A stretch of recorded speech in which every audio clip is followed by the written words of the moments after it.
Assalamualaikum warahmatullahi wabarakatuh. Perkenalkan, nama saya Safana Izzatullah Satrani Motawi. Saya dari kelas MC4G dengan NIM 30401900284. Di sini saya akan memenuhi mata kuliah Ekonomi Islam yang dibimbing oleh DRS Haji Bejo Santoso, MT PhD. Saya akan menjelaskan bab 7 mengenai manajemen wakaf di Indonesia dengan paradigma baru.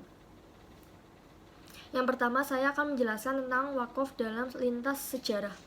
Sejak datangnya Islam, wakaf telah dilaksanakan berdasarkan paham yang dianut oleh sebagian besar masyarakat Islam Indonesia, yaitu adat kebiasaan setempat.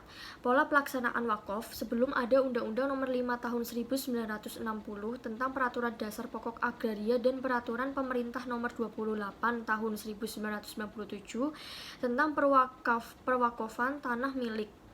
Masyarakat Islam Indonesia masih menggunakan kebiasaan melakukan perbuatan hukum perwakafan tanah secara lisan atas dasar saling percaya kepada seseorang atau lembaga tertentu.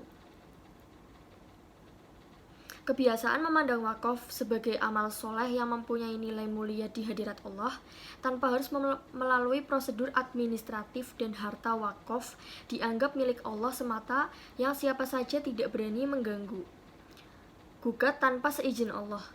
Selain tradisi lisan dan tingginya kepercayaan terhadap penerima amanah dalam melakukan wakaf, umat Islam Indonesia lebih banyak mengambil pendapat dan golongan Syafi'iyah yang terkait dengan ikrar wakaf. Benda yang boleh diwakafkan diperuntukkan harta wakaf dan boleh tidaknya tukar-menukar benda wakaf. Yang kedua, wakaf produktif, tafsir ulang makna wakaf. Di Indonesia memang masih sedikit orang yang mewakafkan tanahnya dalam bentuk tanah produktif. Jika ada pun, untuk mengelola tanah tersebut masih memerlukan biaya yang tidak sedikit, dan biaya tersebut harus diusahakan. Oleh karena itu, sudah saatnya umat Islam Indonesia memikirkan cara pengelola wakaf yang ada supaya dapat mendatangkan kemanfaatan pada semua pihak, baik bagi wakif maupun makuf alaih atau masyarakat. Hal ini penting dilakukan karena dalam kenyataannya di negeri kita kondisi tanah wakaf banyak yang menurun nilainya karena tidak ada pemeliharaan dan pengembangan aset secara baik. Untuk mengelola wakaf produktif di Indonesia, terdapat 3 perencanaan program sebagai berikut. Yang pertama, program jangka pendek.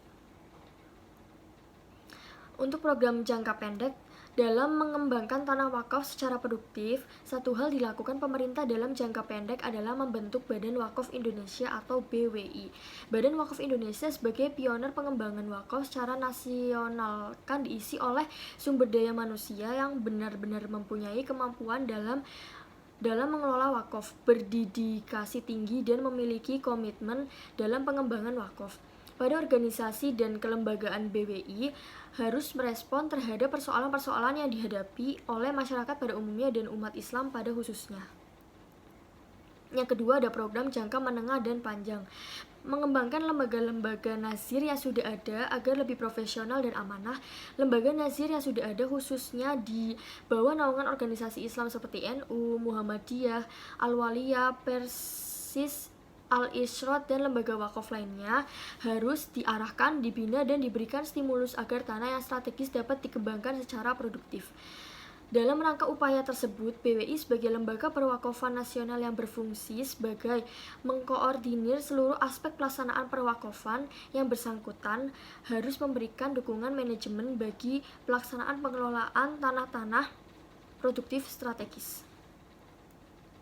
Yang ketiga, ada pengelolaan tanah wakaf produktif strategis. Tanah-tanah wakaf produktif strategis yang sudah diinventarisir oleh Departemen Agama Republik Indonesia yang meliputi seluruh provinsi di Indonesia dapat diberdayakan secara maksimal dalam bentuk yang pertama, aset wakaf yang menghasilkan barang dan jasa. Itu ada tanah wakaf yang dianggap strategis harus dikelola secara produktif. Bentuk pengelolaannya diwujudkan dalam usaha yang dapat menghasilkan untung baik melalui produk, barang, dan jasa. Yang kedua, aset wakaf yang berbentuk investasi usaha. Aset wakaf ini adalah kekayaan lembaga nasir hasil pengelolaan usaha produk, barang atau jasa yang sukses untuk dikembangkan melalui investasi kepada pihak ketiga atau lembaga nasir wakaf yang lain. Yang ketiga ini menangkap peluang usaha pemberdayaan tanah wakaf produktif. Sejak datangnya Islam, wakaf telah dilaksanakan berdasarkan paham yang dianut oleh sebagian besar masyarakat Islam Indonesia, yaitu adat kebiasaan setempat. Pola pelaksanaannya wakaf sebelum ada Undang-Undang Nomor 5 1960 tentang Peraturan Dasar Pokok Agraria dan Peraturan Pemerintah Nomor 28 Tahun 1997 tentang perwakafan tanah milik. Masyarakat Islam Indonesia masih menggunakan kebiasaan melakukan perbuatan hukum perwakafan tanah secara lisan atas dasar saling percaya kepada seseorang atau lembaga tertentu. Sebelum para nasir wakaf memulai usaha yang bersifat produktif, maka hal-hal yang perlu diperhatikan adalah mengamati situasi lingkungan secara cermat, seperti apa usaha yang cocok untuk mengelola keberadaan tanah wakaf produktif strategis agar nantinya menuai hasil yang optimal.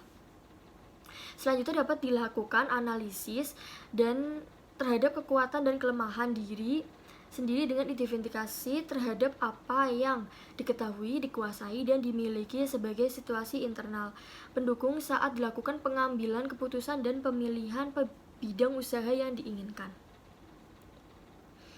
Langkah-langkah menangkap peluang usaha pemberdayaan tanah wakaf produktif ada 3, yaitu memulai sebuah usaha, mempersiapkan kegiatan usaha, dan merencanakan kegiatan usaha. Yang pertama, memulai sebuah usaha. Jika identifikasi terhadap peluang usaha telah dilakukan dan alternatif usaha apa yang dikerjakan telah didapat, berarti langkah pemberdayaan produktif telah mulai pada langkah pertama dari 5 langkah yang harus dikerjakan lembaga nasir, yaitu memilih peluang usaha dan jenis bidang usaha. Yang pertama, mendirikan atau membentuk badan usaha. Yang kedua, mempersiapkan kegiatan usaha. Yang ketiga ada merencanakan kegiatan usaha.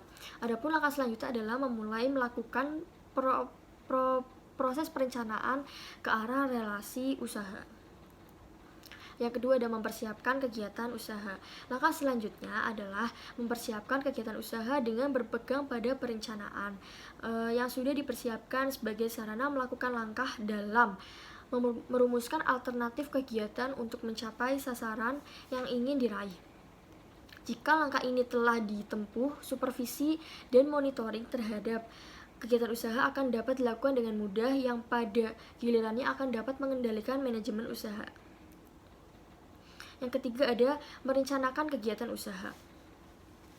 Membuat suatu perencanaan usaha pada dasarnya harus berdasarkan dan sesuai dengan visi dan misi usaha sebagaimana ditampakkan dalam bagan alur berpikir perencanaan usaha.